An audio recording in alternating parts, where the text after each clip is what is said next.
परमानंद पुरुषोत्तम भगवान श्री हरीच्या चरणारविंदी नमन करून अखिल विश्वाला आत्मकल्याणाचा मार्ग देणाऱ्या महामुनी शुकाचार्यांना नमन करून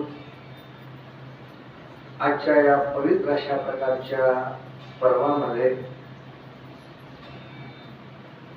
पवित्र मासामध्ये पितृपक्षामध्ये पितृऋणातून आणि गुरुऋणातून मुक्त होण्याकरता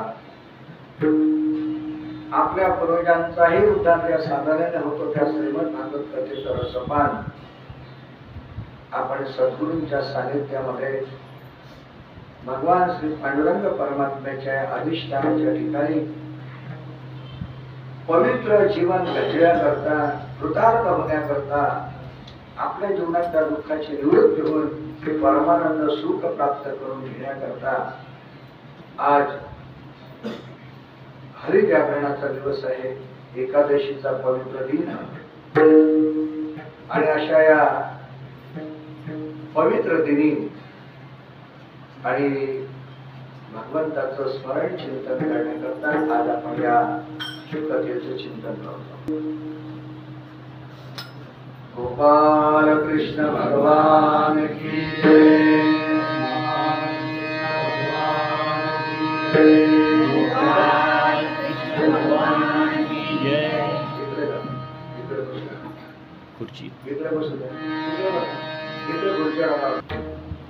आणि अशा एकादशीच्या पवित्र सुमुहूर्तावर आणि आज आपण या दशम स्कंदाचा उर्वरित जो भाग आहे या उर्वरित भागाचं चिंतन या ठिकाणी आपण आता करणार आहोत।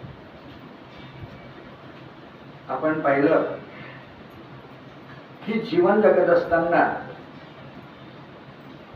विवाह हे पवित्र बंधन आहे आणि अशा या पवित्र बंधनामध्ये आज भगवान श्री कृष्ण परमात्मा आणि शक्ती देवता असणारी आदिशक्ती रुक्मिणी माता म्हणजे काय तर जीव शिवाचं मिलन आहे ते विवाह बंधन जीव शिवाचं मिलन आणि त्यामध्ये होतं असा पवित्र भाव आपण रुक्मिणी स्वयंवराच्या माध्यमातून आणि श्रवण केलेला आहे। रुक्मिणी स्वयंवर कथा दिव्य कथा आहे आणि या कथेच्या माध्यमातून जीव शिवाच्या मिलनाचा एक महत्वपूर्ण भाव त्या ठिकाणी आहे। असो द्वारका नगरीमध्ये आणि आता भगवान श्रीकृष्णाचा विवाह म्हणण्यापेक्षा ते स्वयंवरच झालं, पण विवाहाचा सोहळा हा द्वारका नगरीमध्ये संपन्न झाला. जिकडे तिकडे आनंद झाला.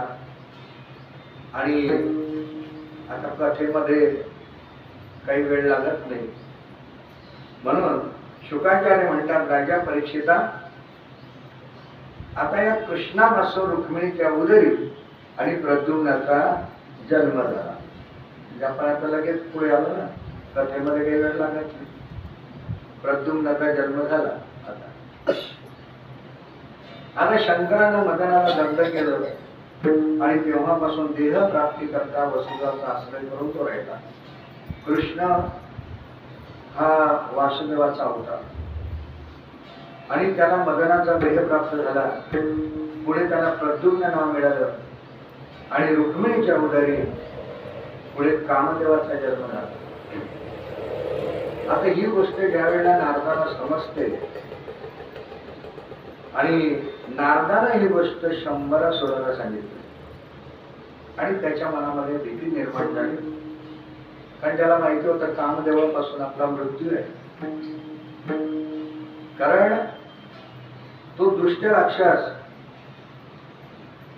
गुप्त रूपाने रुक्मिणीच्या सुतिका गृहामध्ये गेला होता आणि त्याने रुक्मिणीचं जे तान्हा बालक चोरलं, समुद्रात फेकलं आणि आपल्या घरी निघून गेला. पुढे त्या बालकाला एका मोठ्या माशाने गिळलं. आता एके दिवशी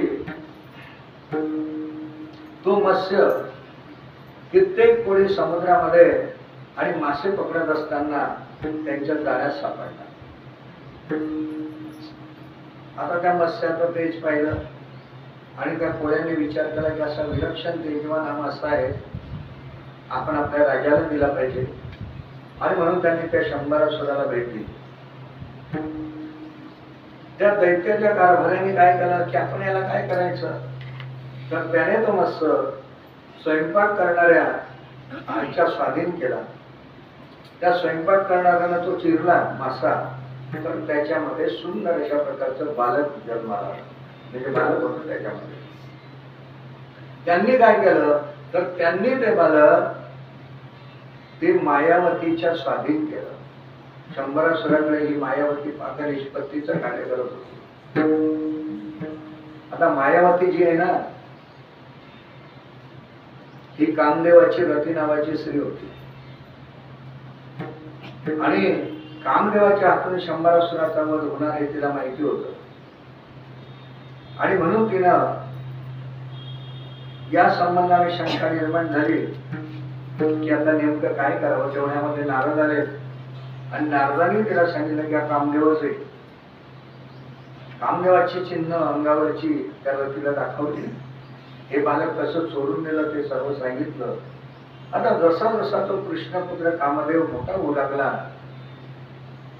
तसं त्याचं तारुण्याचं तेज आणि त्या ठिकाणी झळकू लागलं. तो अत्यंत सुंदर दिसू लागला. आणि एका प्रसंगाला काय झालं की त्या मायावतीनं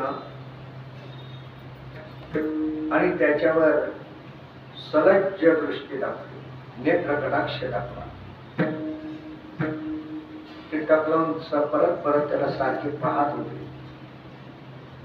असं पाहत असताना त्याच्या मनामध्ये भाव निर्माण झाला. तो विचार करतोय, तू माझा पुत्रवत प्रेम दिलं, माझं पालन पोषण तू करते आहे आणि या तारुण्य अवस्थेमध्ये या विचित्र भावनेने तू माझ्याकडे पाहते कशी. तुझ्या मनामध्ये हा विपरीत भाव कसा निर्माण झाला. अगं तुझ्या मनामध्ये माझ्याबद्दलचा तर मातृभाव असला पाहिजे. तू माझं आईप्रमाणे पालन केलं. त्यावेळेला प्रद्युम्नाचं भाषण ऐकल्याच्या नंतर मायावतीनं सांगितलं, प्रियतमा, अरे तू कृष्णपुत्र आहेस आणि तू कामदेव आहे आणि माझा पती आहे. मायावतीने सर्व हकीकत सांगितले. आता एक काम कर, या बलवान असुराला ठार कर. तो तुझा शत्रू आहे, त्याला नाना प्रकारच्या माया माहिती आहे, पण काळजी करू नको. मला देखील अनेक माया माहिती आहे, मी तुला ते सांगेन आणि मग त्या 100 असुराचा तू नाश कर. मायावतीने त्या महापराक्रमी आणि प्रद्युम्नाला महामाया शिकवली आणि प्रद्युम्नाने शंभरासुराचा वध केला. मायावती आणि प्रद्युम्न दोघं आकाश मार्गाने द्वारकेत आले. श्रीकृष्णाच्या अंतःपुरामध्ये कोणी त्यांना अगोदर ओळखला नाही आणि त्या सर्वांना असं वाटतं की कृष्ण झाला की काय. पुन्हा त्याने हळून पाहतात तर भगवंताच्या अंगावरती श्रीवत्सलांचं चिन्ह असतात. ती चिन्ह त्या ठिकाणी दिसले नाही आणि एवढ्यामध्ये रुक्मिणी आली. रुक्मिणीला स्मरण झालं आपल्या पुत्राचं आणि सुतिका गृहातून नाहीसा झालेला हाच आपला पुत्र असला पाहिजे. तेवढ्यामध्ये भगवान कृष्ण त्या ठिकाणी आले, नारदही आले आणि देवकी वसुदेवांना या सर्वांना खरा प्रकार निवेदन केला. सर्वांचा संशय दूर झाला आणि द्वारकावासी लोकांना आनंद झाला. आता या सर्गाच्या छोट्या छोट्या अनेक कथा आहेत. संसार सोडून जेव्हा आपण परमार्थात येतो त्यावेळेला परमार्थाचं पथ्य वक्त्याने पाडायचं असतं. सांगणाऱ्यानं लोकांना 2 तास बसलेल्या लोकांना त्यांच्या संसाराचा त्यांना विसर पडेल हे सांगितलं पाहिजे. तुम्हाला जर मी ते सासूच्या गोष्टी सांगितल्या, सुनेच्या गोष्टी सांगितल्या, व्याह्या जावयाच्या गोष्टी सांगितल्या तर तुम्हाला आठवण कोणाची आहे की नाही? मग बसले मंदिरात आणि आठवण झाली घरची, काही फायदा होईल का? तुम्ही आले संसार सोडून. मग संसार सोडून येणाऱ्या साधकाला संसाराच्या व्यतिरिक्त परमार्थाच्या गोष्टी सांगतात आणि परमार्थ गोष्टी सांगितल्यानंतर त्याचं अंतःकरण हे परमार्थमय झालं पाहिजे. म्हणून या काही बऱ्याचशा